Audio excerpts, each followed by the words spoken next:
Live from the backstretch at Saratoga, this is the Handicappers Report. The Handicappers Report is brought to you by Pinnell's Restaurant, a Saratoga tradition since 1922. 284 Jefferson Street, Saratoga, just minutes from the track. The new Capital OTB wagering platform. Bet any place, anytime with the new Capital OTB wagering platform. And CapitalOTBBet.com, the premier wagering site in New York State.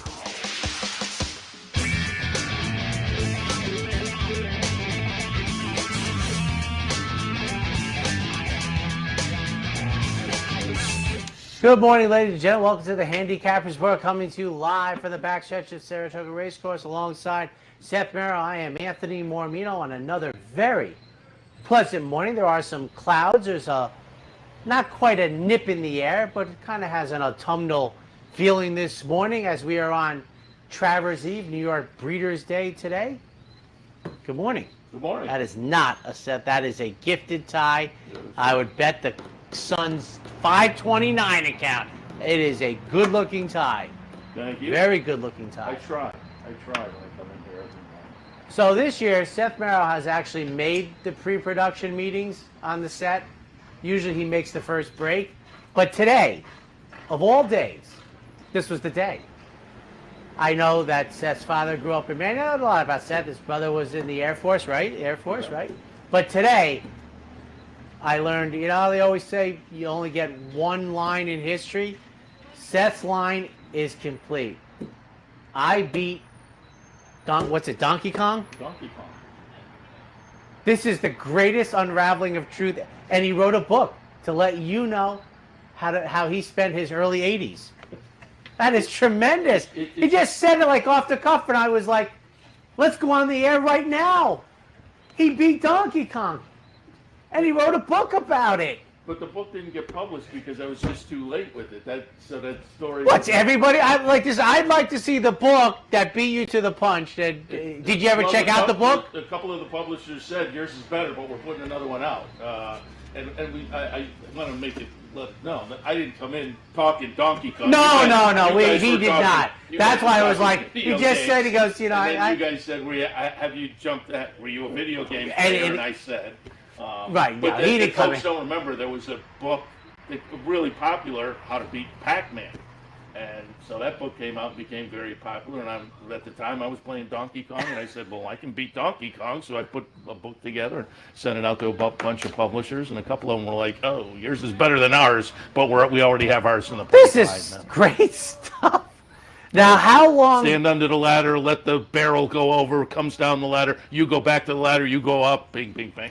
The only one I saw of those, and what the story was about is like I wasn't into them as a child, and our son, who celebrated his 16th birthday yesterday, isn't into them either.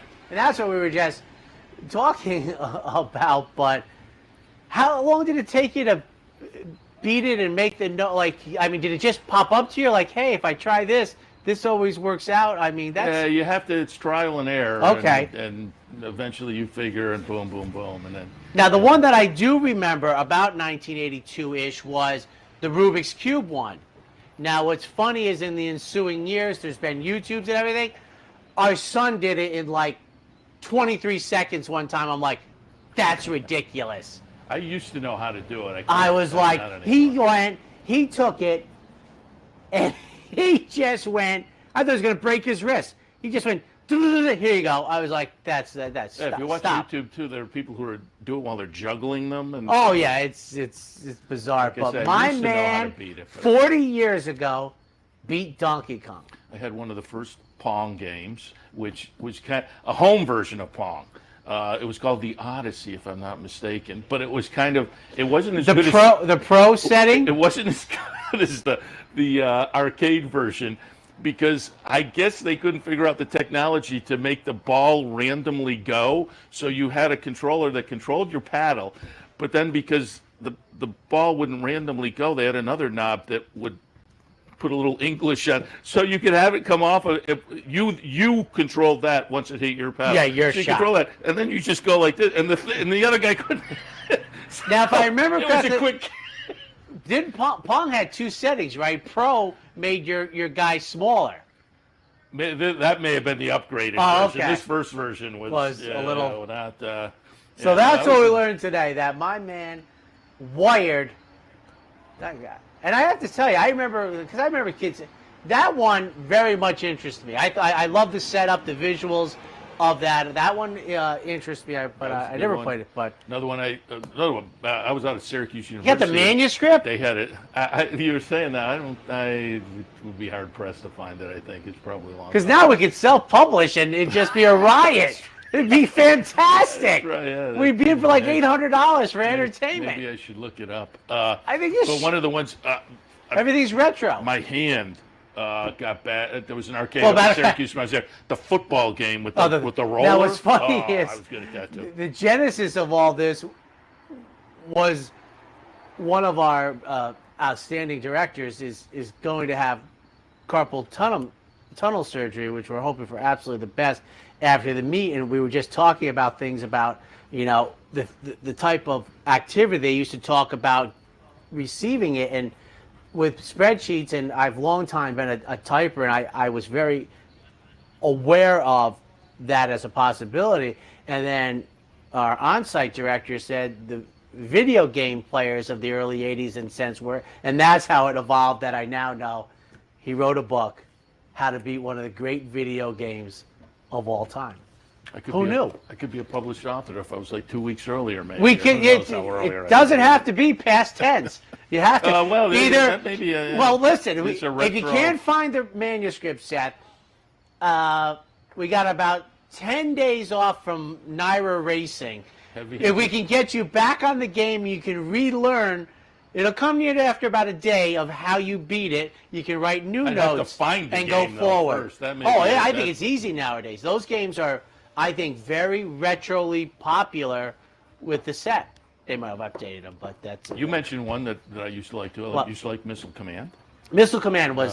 Scorpion, that was fun. Missile Command was the only one I played. I kind of got to the point where it was useless because I would never run out of... I had too much ammo or whatever the game was, but...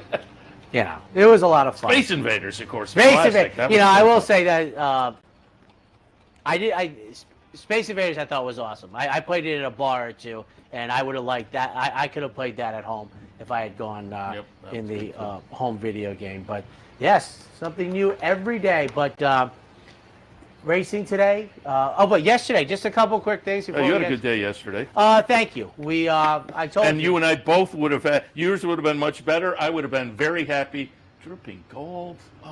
Mid stretch at 19-1. Yep. I'm thinking, and after the 2 days for me that started the week that have been very treading water. I took that photo at the end to get me a winner yesterday.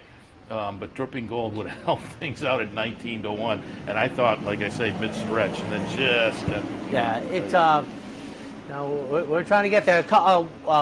Just a couple notes on yesterday. Talked about how the risk averse was perhaps a terrific race because I thought it was competitive, and we were talking about there's been like 3 or 4 restricted stakes races, basically the same restriction, no open sweepstakes this year, and that the risk averse was clearly the softest of all of them. That the one with 2 weeks ago was like a grade 2, and lo and behold, the first time turfer, Gina Romantica, wins it, and I think that kind of... Still working. Oh, that's bad. That's my computer talking to me. We're not still working. Well, we are, but differently. Kind of, intensifies the idea that it was wide open. But how about this? Wayne Lucas, Chad Brown, and Todd Pletcher all won a race on the card yesterday. First time tag. Yeah. I don't think that's something you're going to see all the time, but, we saw it yesterday.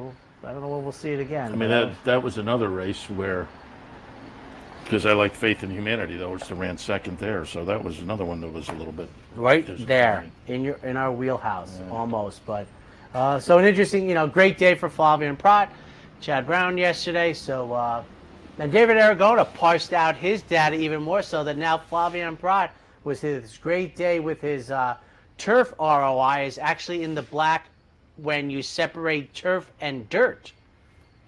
It's pretty good. Yeah, absolutely. I'm guessing by the timing of David's Twitter, he needed to because I don't parse it out that closely, but he needed the turf to get amped up, and when Gina Romantica came in at $30, that just about sealed the fate there. But good day yesterday, kicking off Travers Week. With Faith in Humanity and Dripping Gold. Dripping Gold was 8-1. The 19-1 that got caught for me was Faith in Humanity, but either one of those would have helped things out. A couple of second place finishes, though. What can you do? Keep swinging. Also want to tip our cap to John Velasquez with the win yesterday. On the $14 winner. Was it race number 8, precursory for Bill Mott and Judd Mott, I believe. Yes. Career win at Saratoga, number 1,000 for John Velasquez. Incredible. And nice, ceremony with the sign that's always printed up, and they had a video retrospective on the big board, and all the jockeys came in and got in the win photo along with Judd, because he's kind of a mentor, or has been over the years, to some of the younger jockeys, and a good representative of the jockey colony. It was fun. His wife led in the horse. Pretty nice. It's fun to again see him. And what's funny is I'm thinking I don't know if it was his first full-time season, maybe his second full-time season in New York was with the expansion of the meet. These records are fantastic. I love stats, but with the number of races we have now, Irad Ortiz should probably do it in about 6 years.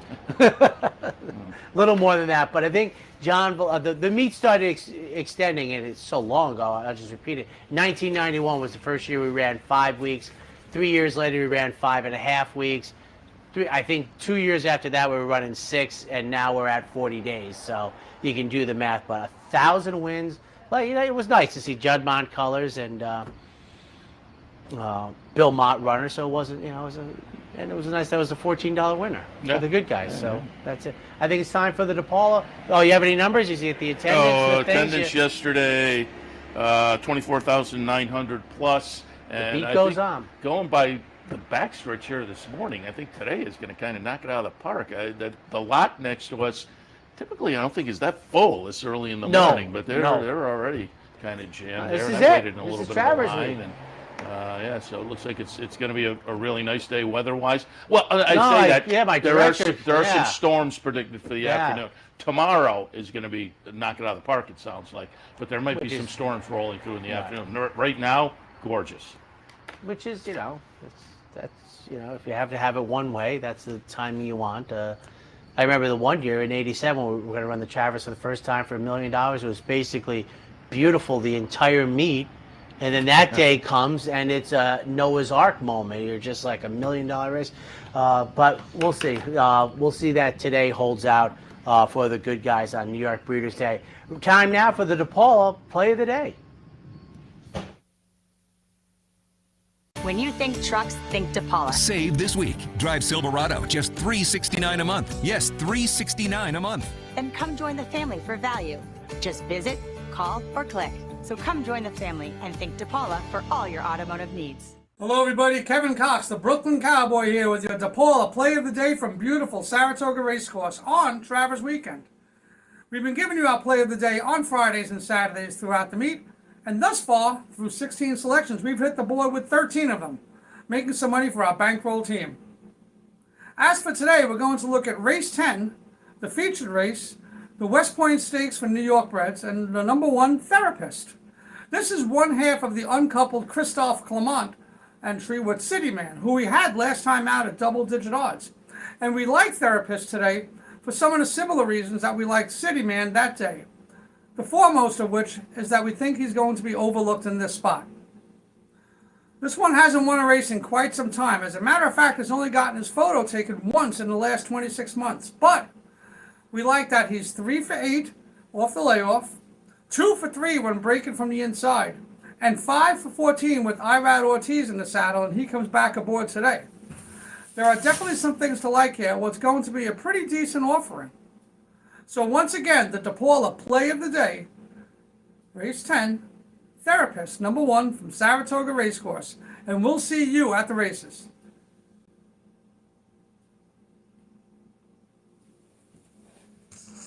When you think trucks, think DePaula. Save this week and drive any new Chevy like Equinox with 0 down payment, 0 first payment, and 0 security. Then come join the family for value. Just visit, call, or click. So come join the family and think DePaula for all your automotive needs. Well, welcome back, ladies and gentlemen. This is going to be my favorite Handicappers Report show of all time. We're not going to be able to see it, but here it is. Seth beaten by How to Win at Donkey Kong, which isn't the story, by the way. The story is there are 2 mass market paperbacks available for the low price of $1,500. I kid you not, on Amazon. And I said to Seth, paperback June 1st, 1982, and that sounded like the right time frame for you. I'm gonna have to go through the old storage building, because if I could find that, maybe I also have the publisher's letters that go with it. And if they're getting $1,500 for that, what would I? Now 2.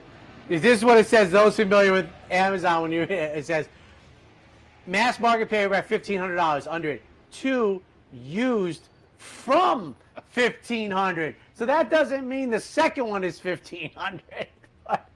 Oh, Seth, you're out. That's but that's the book. And that sounds like you were saying the publisher. That's the right timing, right? Yeah, so this would be the book. Yeah. Wow. That's unbelievable. It's unbelievable that's $1,500.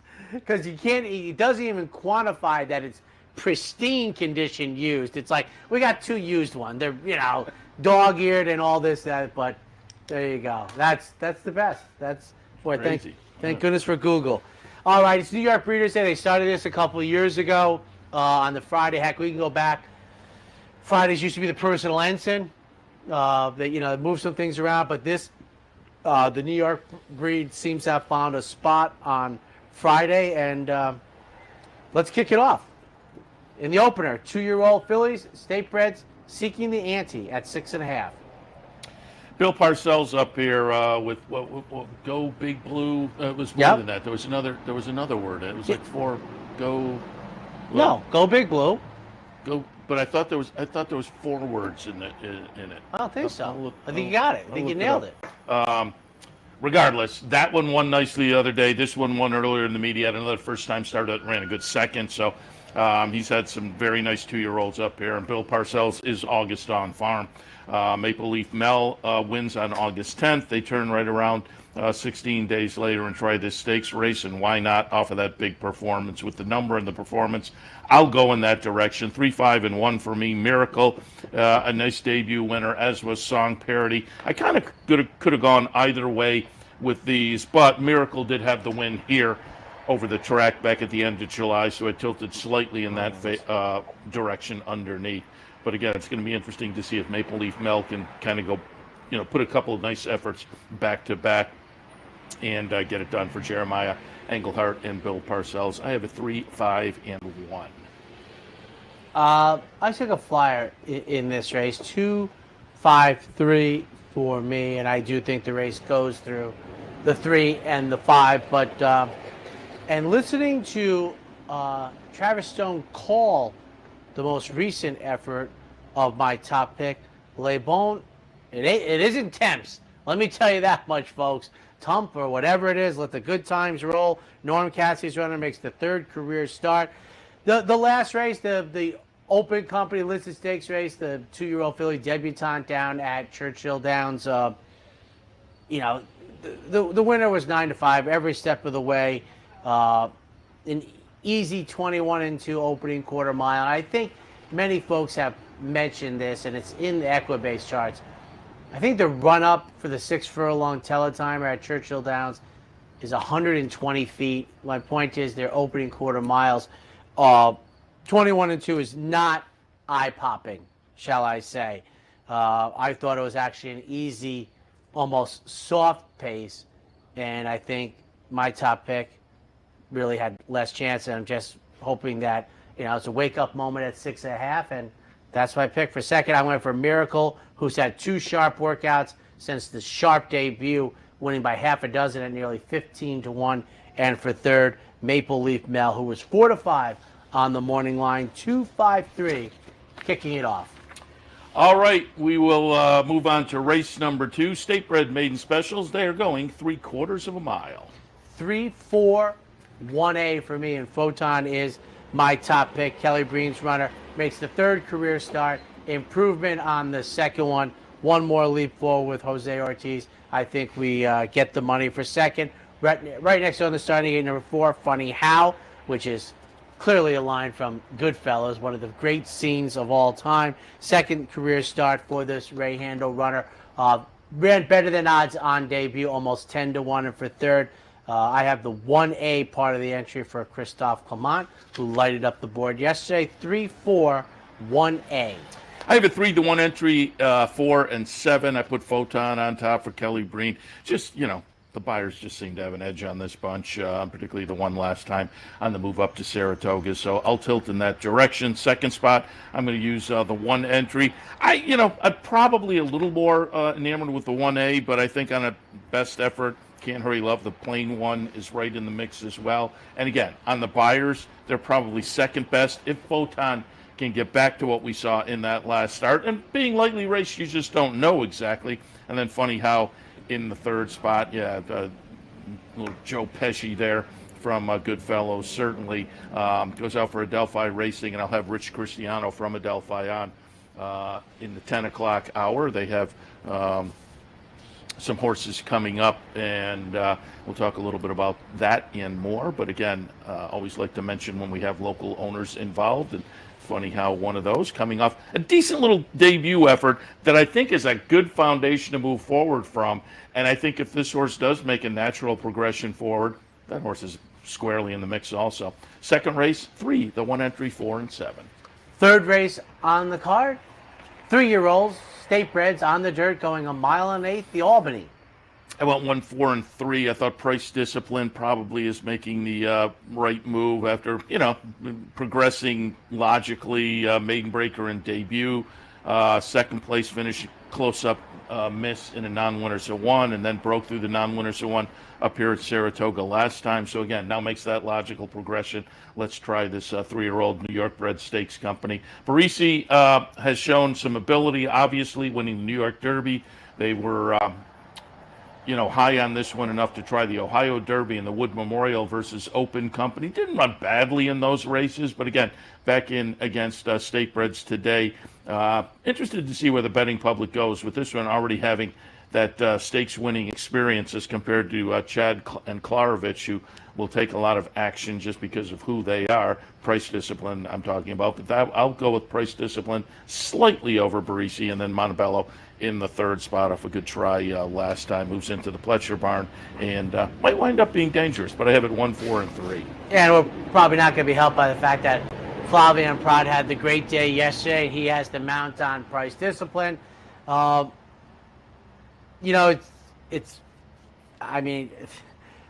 horse out of the New York Derby. Is this supposed to be a natural fill into the Albany out of the New York Derby, a short field in here?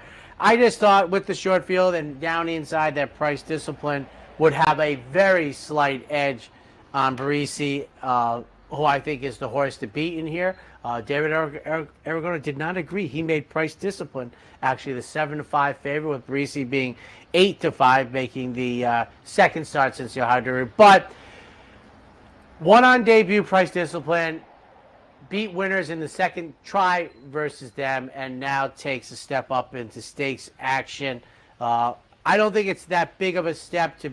The only horse that makes this deep is Barisi. The other horses, to me, are sort of in the same boat as Price Discipline. So there's, it's not really a big class leap because there's not enough runners in here who have stakes experience that Price Discipline doesn't have. There's only one horse. So it's a big step up, but nobody stepped up except Barisi, who was the horse to beat. And I just, I went for Price Discipline being inside. And for third, Montebello going out for Todd Pletcher, as you mentioned, was in the Bob Baffert barn last year. John Terranova barn, a couple of races this spring.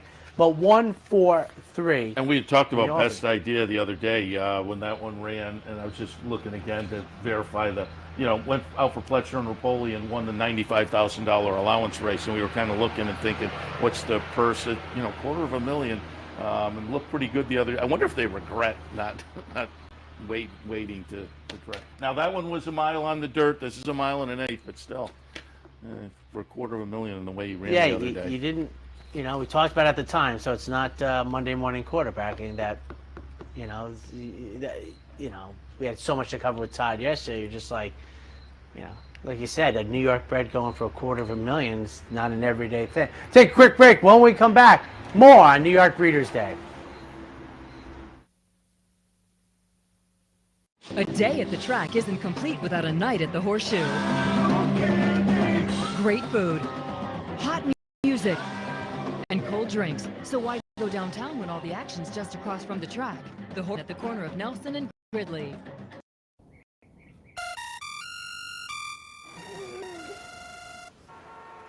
Come on. I want sales reports on my desk by Monday. Whoops. My bad. Love racing? RTN brings you every live simulcast on your home television, plus live video streaming and race replays on your PC and mobile devices. To order, visit rtn.tv. RTN, a breed apart. Birdstone is an outside front. They're coming down to the finish. Can Smarty Jones hold on? Here comes Birdstone. Birdstone surges past. Birdstone wins the Belmont Stakes. In front, but here comes High Chaparral. High Chaparral, the defending champ, to take it to Bob. These two arch rivals head to head with Joe Hart bearing down on them. It's going to be a 3-horse photo finish in the turn. Here's the wire. Photo finish. Having trouble finding us? It's actually quite simple. Whether online or on your TV, it's never been easier to watch and wager on championship horse racing with Capital OTB. Simply log on to capitalotbbet.com. There you can watch our morning shows, live stream races, and wager on our state-of-the-art wagering platform. You can also watch from the comfort of your home on Spectrum Cable Channel 1250 or Fios Channel 467, and win more with Capital OTB.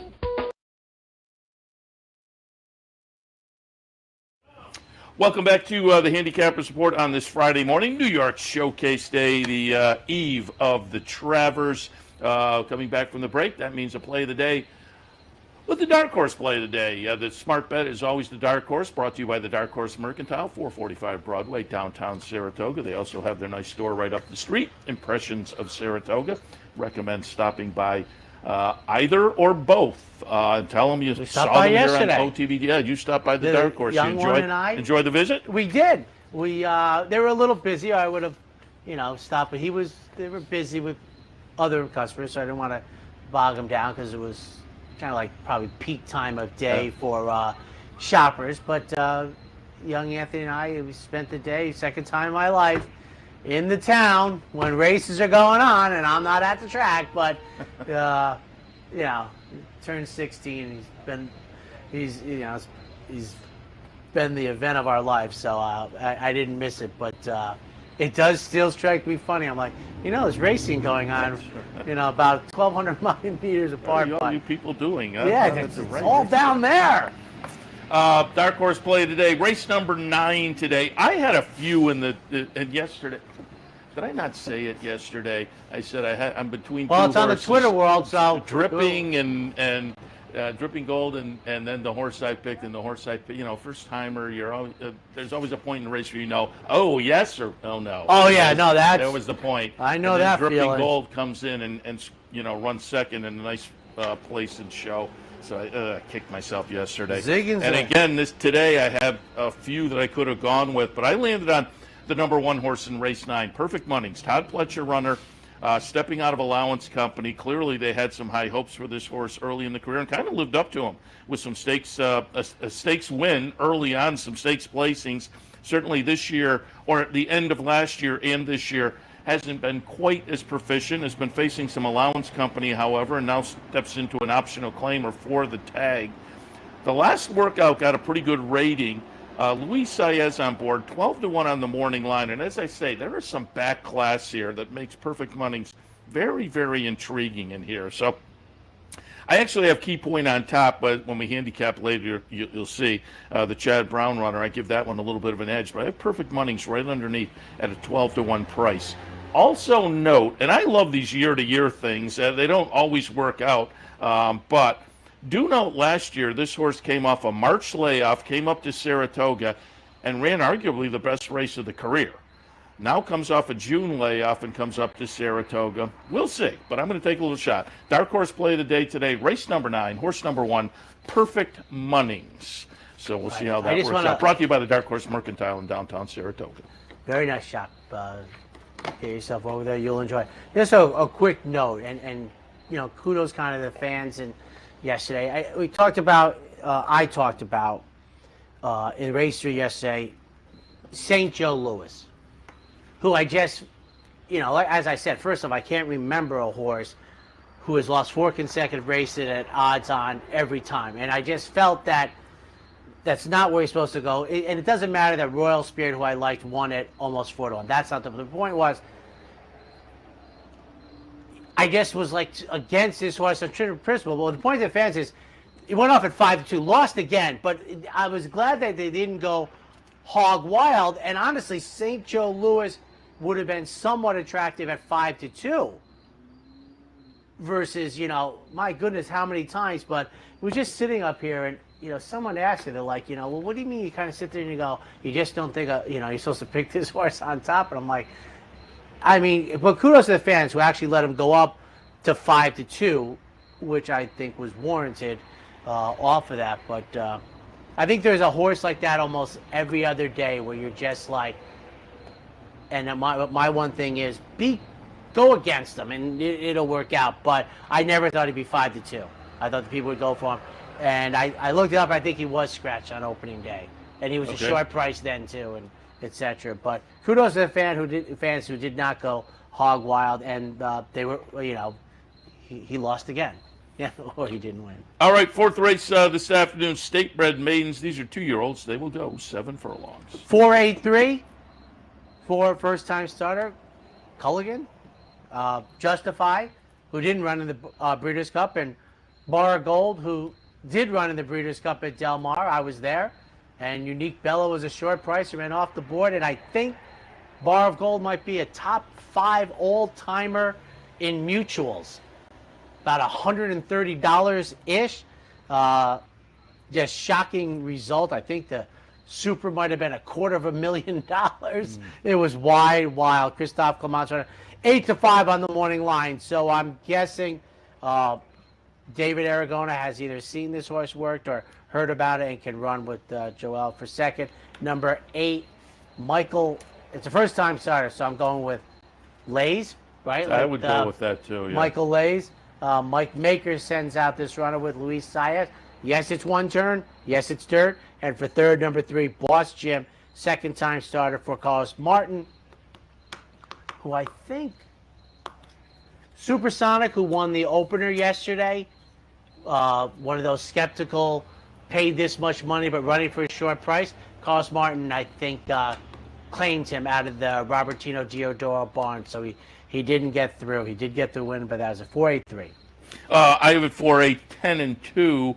I also put Jolligan on top. There's a sibling called Coinage, third in debut, won the next one, third, won the next. So 3-1, 3-1 in the first 4 starts of the career. So a little bit of win early. Justify on top. Paid a lot of money for this horse. Should be live in the debut today. Michael Lay's in the second spot. There are some local owners involved in this one, so certainly wishing them good luck in here. Leia Band, pretty good with first-time starters so far this year, 31, 4 wins, 3 seconds, 3 thirds. Sibling called Albert's Barn, 5th in debut, won the second start of the career. So again, a little win early, top and bottom in the breeding. And then With No Name, I debated making this one a dark horse play of the day. Off the debut, I think you're going to get a price, but that Irad Ortiz was attracted to jump on board. I think we're going to get some improvement today from the Mike Maker runner. So, again, I debated about that as my dark horse. With No Name, the 10. Worth a look in here. 4th race, I have a 4, 8, 10, and 2. 5th race on the card, Phillies and Maris, mile and 1/8 on the dirt, the Fleet Indian.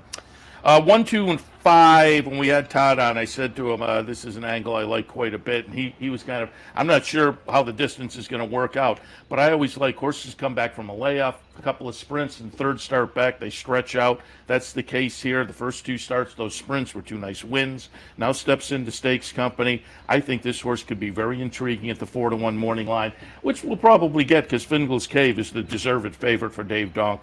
3 for 3 so far, and has made it look very, very easy.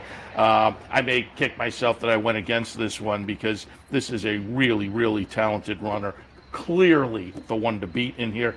Venti Valentine certainly showed a lot of ability last year as a 2-year-old and to kind of kick things off as a 3-year-old this year. The last couple of starts were kind of disappointing, but one was in the Kentucky Oaks and one was in the Mother Goose. So now stepping back in against State Bred Company, maybe we'll get a rebound to some of that earlier form for Venti Valentine. Intriguing race here. I have it 1, 2, and 5. I had the 5 on top, and I'm thinking we might actually get a better price on this runner. I thought the Gazelle was an excellent race when you consider came back in the Busher and ran very well. And I would have expected a slight regression for Venti Valentine. I received that. Then they just jumped into very deep waters, and it's understandable why you do that. But you're like, well, now you got to recalibrate again. And I like Venti Valentine, to win the Fleet Indian. I like this runner pretty strongly on today's card. Fingal's Cave, I thought was quite impressive, beating Open Company. At the time that day, I said they were skipping the New York bred condition because they would have this condition left, but David Donk had a plan. He said it on the Fox broadcast. He needed that race for this race. She's the horse to beat, the 3-year-old, and for third, number 1, let her inspire us. And if I said it was 3-year-olds and up, I apologize. It's just for 3-year-olds. So 5, 2, 1. 6th race this afternoon, State Bred Allowance. Non-winners are 1 other than. They're scheduled on the grass at 5.5 furlongs. 2, 7, 12 for me, and 2 goes out for the second start at Saratoga. Very good effort at 40 plus to 1, so that party is over, but we have good early speed from the inside. For second, Lisa's Vision, who is the horse to beat in here, and I actually like Lisa's Vision, the Susie O'Kane, after a very impressive 7-furlong turf win down at Belmont in the second career start. And good luck to friends of mine there. And for third, number 12, Blame It on Mary. Dylan Davis, 2, 7, 12. I went 9, 6, 7, and 2. I put Tis a Pity on top for Christophe Clement. Flavien Prado had a nice day on board. Nice win, 2 back, and then came up to Saratoga. Made a nice move in the stretch and just came up a little bit short. I think those races kind of have this horse in maybe a good spot to run well this afternoon. So I'm going to look for this one to be primed and ready in here. Trinity Titoli, yet another one that I thought, I might make this the dark horse play. Trying the turf this afternoon off the win and the claim. Moves into the Jeremiah Engelhardt barn. Has some nice early positional speed. Question mark clearly is going to be the surface, but I thought this horse was intriguing at a 12-1 morning line price. So I'll play around with that one a little bit. And then, Lisa's Vision off the first 2 starts, stepped into the stakes action last time. May appreciate the return to a sprint this afternoon. So I have that one in the mix as well, certainly with Irad Ortiz on board. That's a bonus. Do want to mention our friend Roddy Valenti has Doc Rock in here, so wishing them a lot of good luck. But in the 6th for me, 9, 6, 7, and 2. And Seth, usually when I send it to this break, I say when we come back, the late pick 4. Not today. When we come back, the late pick 5. It only takes one upset to make history, and now you can be part of Saratoga's long tradition at the Dark Horse Mercantile. The Dark Horse Mercantile offers a carefully curated selection of clothing, gifts, and home decor, from one-of-a-kind vintage racing memorabilia to select brands like Barber and Under Armour, as well as exclusive Dark Horse branded merchandise. So celebrate the Dark Horse in all of us at the Dark Horse Mercantile, downtown Saratoga, where the smart bet is always the Dark Horse. Hello everyone, I'm Scott Varley and I'm here at the West Condominiums in Saratoga Springs. And guess what? We are down to the home stretch. Everything is 2 bedrooms and 2 baths. Come make a selection of one of the greatest condos ever to be built in Saratoga Springs. We're starting in the upper 5s and the only rooftop penthouse available now under construction. Wow, just look at this patio. We have a rooftop pool, heated garage, balconies, and a gym. Call me at 518-281-6808. Capital OTB is now streaming live on Roku. The RTN Racing channel on Roku lets you watch OTB TV live through your Roku device or your Amazon Fire Stick, rather than being limited to computers and mobile devices, which means you can now watch OTB live wherever you are. Simply open Roku, scroll to find the RTN channel, then click on OTB TV. OTB TV on Roku. Try it now.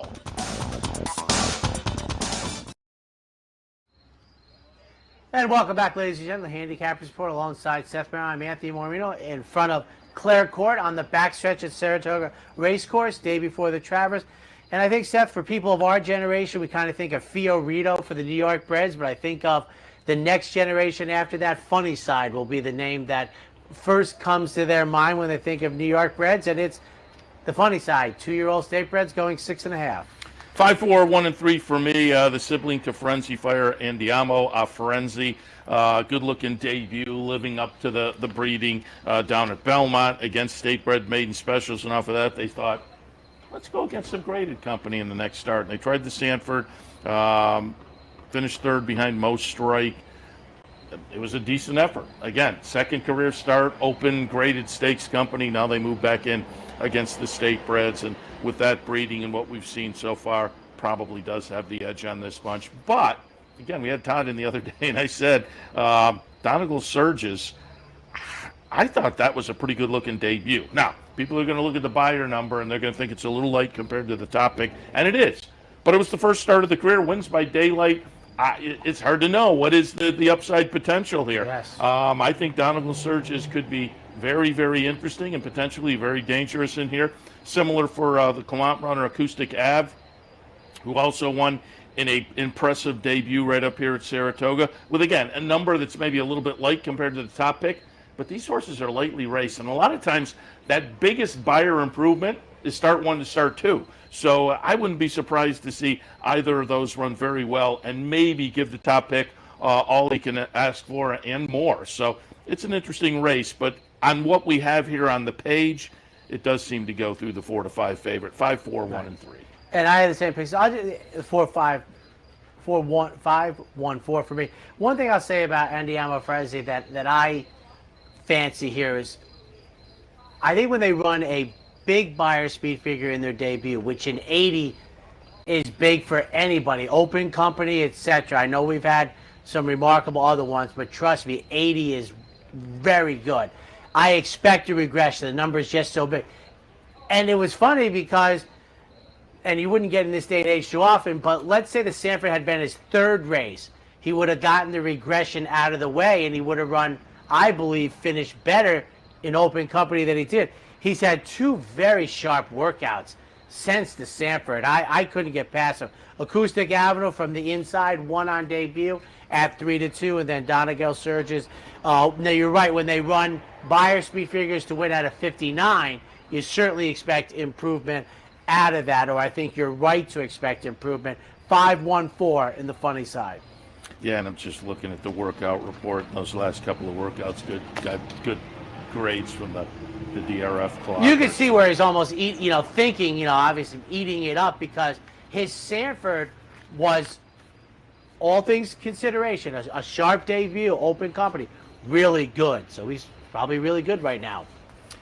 In the 8th race this afternoon, the Yaddo Handicap, a couple $100,000 up for grabs for the ladies, going 1 16th miles, again scheduled on the grass. And I'm going to get hurt today because I mentioned a couple times when we send our picks in, I have Flavio Prat on top, and he had the 4-bagger. 5, 7, 1, Runaway Rumor coming out of the open company race over at Parks. Before that, ran in the series of races we have for fillies on the turf, the Mount Vernon, which was the 3rd start of the year, but I need a little bit more improvement. The offspring of Flintshire is definitely a second-tier runner in here, but I like the fact that a little bit better position in the most recent effort. We'll see if they can improve. And it says faded on the turn. I don't need that. 4 second, Marvelous Maud going out for Chad Brown, trying to make it 3 in a row. 1 in open company at this distance on this course on July 30th. And for third, the Rail, Ice Princess, second start since July. Love the comeback race at 12-1, 5-7-1. Yeah, I think it's a competitive race. I have it 7, 6, 5, and 10. I put Marvelous Maud on top, and I am told, named after my Wednesday guest in here. The Michael Dubb and Company owned Chad Brown trained runner comes in with a 2-race win streak, including a win up here, and the non-winners have won. Steps into Stakes Company for the first time, but I think this is the spot, and coming off the win last time, Irod Ortiz on board made sense to me slightly. And again, in a very competitive race. On the numbers, Make Mischief has to be considered. Comes in off I shot the Summit of Speed Day down at Gulfstream trying the Princess Rooney. Wound up behind CC there. But again, this is a New York bred restricted race. So stepped in against company like CC, who I believe was back Sunday here. But that open company, and then you go 2 back. The last time this horse faced State Breds, whistled in the critical eye. So getting back in against State Breds, Make Mischief is very, very tough in here. And then Runaway Rumor in the 3rd spot. I just kind of felt at 5-1 this horse, you had it on top. Yeah, I wasn't quite convinced of the last few, but looking their back numbers, I think the horse is going to fit this afternoon with this bunch, is my point. But I agree. and the 5-1, given the last few starts, I think we will get some value in there. Question mark on Make Mischief obviously is going to be the surface, but that Mark Cassie takes the pop and the nice little workout. Make Mischief to me is interesting as well at a 9-2 price. Again, I thought it was a fun competitive race. 7, 6, 5, and 10. I see it the same way. 9th race, 3 rolls it up. Optionals in for 45, 2X, 7 furlongs. 3, 1, 5, and 7. The 12 also very intriguing to me. But I put number 3, Key Point, on top. Chad Brown trainee. Very lightly raced, hasn't been seen since May. That's maybe a little bit of a concern that the horse has been off since May. But, boy, what we've seen so far, 2 really nice wins, bookending a close-up second-place finish. Nice workout coming into this. I had to tilt in that direction. But, again, the layoff may be a little bit of a concern.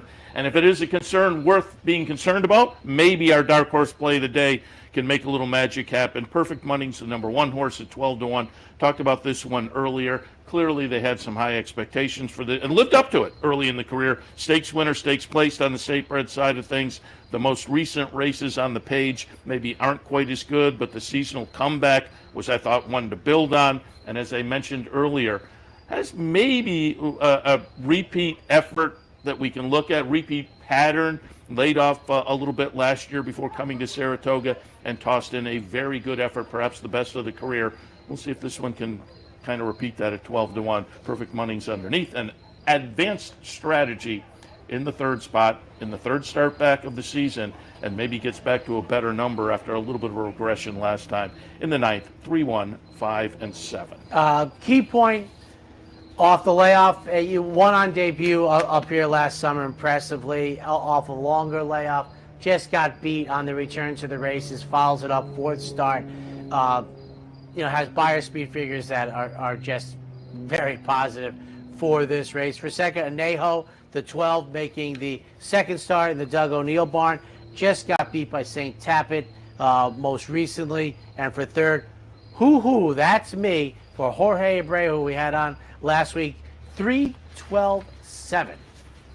Take our final break. When we come back, the late pick 3.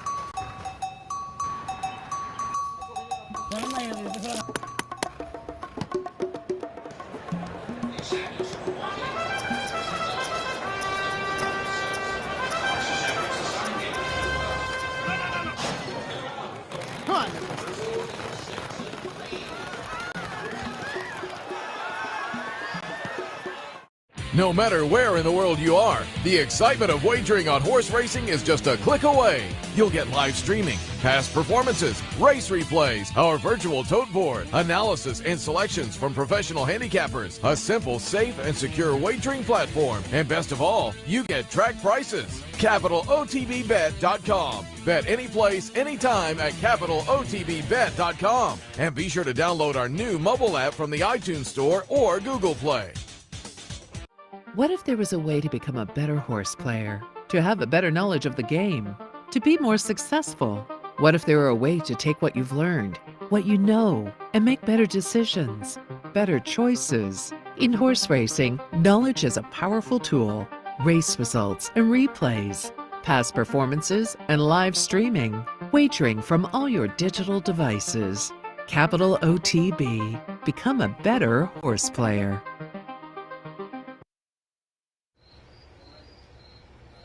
Welcome back to the Handicappers Report. Don't forget, top of the hour, we will kick off Racing Across America. Should be a fun show.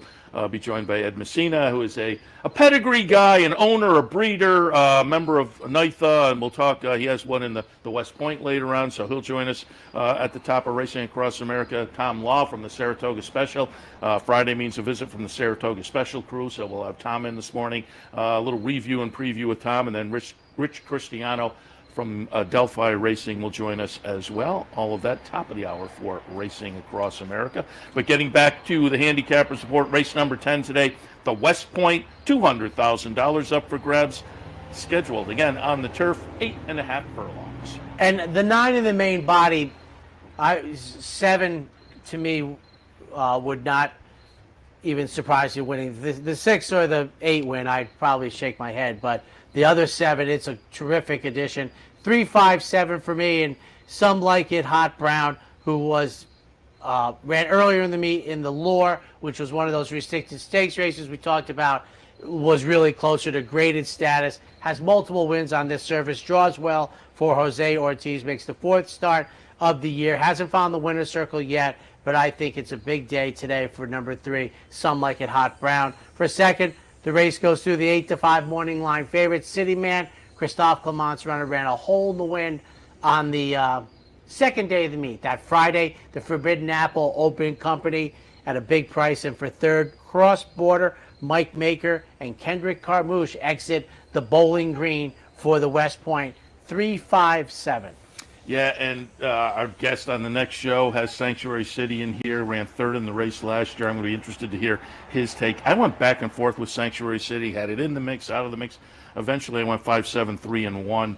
Put City Man on top, the defending champion, coming out of the win in the Forbidden Apple, right here against Open Company, a grade 3 event. So I went in that direction. The venerable Cross Border, I think, is a player stepping back in against State Bred Company this afternoon. 3 starts so far, well, 4 starts so far this year. One of them was back in January. And 3 of those were in Open Company. One of those was in the Pegasus World Cup Turf. The start against State Bred's 2-back was okay, but it was a 4th place finish. But again, I thought in this field, that one was a little bit intriguing. And Some Like It Hot Brown, I just couldn't get past. I think you always have to pull in a horse like this in a race where I don't think there's a super amount of speed. Jerry the Nipper, maybe City Man is up there a little bit, but I still think Some Like It Hot Brown has the potential to kind of open things up a little bit and maybe be dangerous on the front end. So for me, 5, 7, 3, and 1. On the 11th race, State Breds, 3-year-olds up, maiden claimers in for 40, a mile on the inner. I went 9, 2, 3, and 10. I put Your Mission on top for Todd Pletcher. Moves from maiden specials into a maiden claimer in the 5th career start. And a couple of the maiden special efforts were pretty good, and certainly good enough to match up very well with this bunch. So we'll put Your Mission on top. On Palm Sunday goes out for Dave Donk. Cross out the Off the Turfer, and this horse squarely fits very well with this bunch and becomes very dangerous. And then Dressed for the 5th in the 3rd spot. Hasn't been seen in well over a year. The career debut was, okay, comparatively speaking. Now comes back for the tag. Maybe comes back as, a more mature and maybe an improved 4-year-old. You do question the drop in for the tag, though. So there's some question marks to be answered But I thought this one in this field was maybe worth a look despite the layoff. I have it 9, 2, 3, and 10. I have a long price horse on top who I truly fancy here, and I think will be better than 15 to 1. Has never been lower than 38 to 1 in 2 starts. But number 4, Cash Bail. The first career start is a throw out for me. I'm bringing a trophy in tomorrow if you get this one in. Why? You think she? Good Really? luck. Yeah. No. I think if you watch her last race, it is a quintessential difference of what something looks like on film and how it transfers onto paper. And if you get the right film, her neighbor had trouble in the starting gate. She's waiting. They break out. First thing is she loses valuable position badly, and that wasn't the end of her trouble. And I thought it was a terrific race. I'll take half of 50 to 1 in this race. We draw a good pose position here. Cash Bail. This is one of those examples where if I could get head-to-head bets set with a couple runners in here, I'd be happy to take it. Your Mission, first time tag, 3rd start of the year, and then Slow Decision, first off the $25,000 claim, but 4, 9, 10 in Friday's finale for me. Is it going to be a big trophy? Pretty big, I think, yeah. Wow. All right. Well, up next, John DeSilva's Plays of the Day from Del Mar.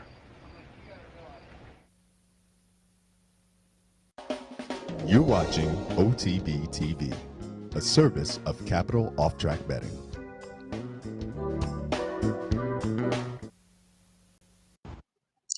Hello everyone, John DeSilva, Capital